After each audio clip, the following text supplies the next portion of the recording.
Τι είναι αυτό? Ένα σφουργίτη.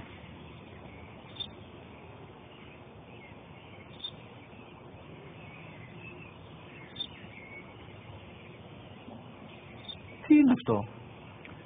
Μόλις τώρα στο είπα, πατέρα, σφουργίτη είναι.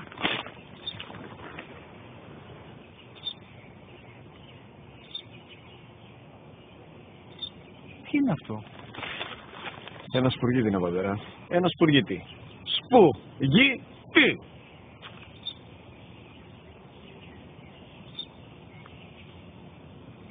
Τι είναι αυτό? Γιατί το κάνεις αυτό το πράγμα, μπορείς να μου πεις? Τόσες φορές σου είπα, είναι ένα σπουργίτη.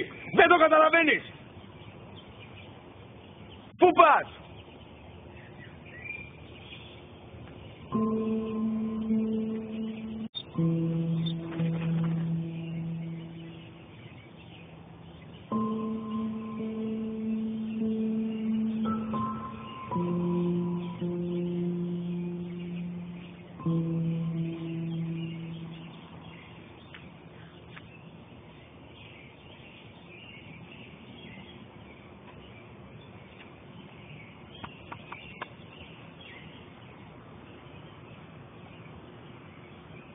Δυνατά.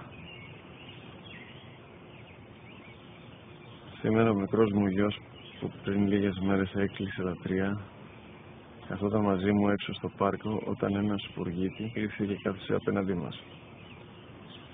Ο γιος μου με ρώτησε 21 φορές τι ήταν αυτό και το απάντησε και τις 21 φορές ότι ήταν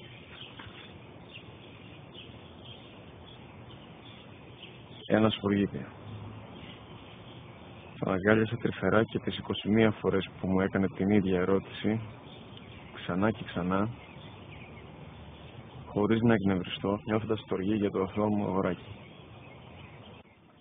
وَقَضَى رَبُّكَ أَلَّا تَعْبُدُوا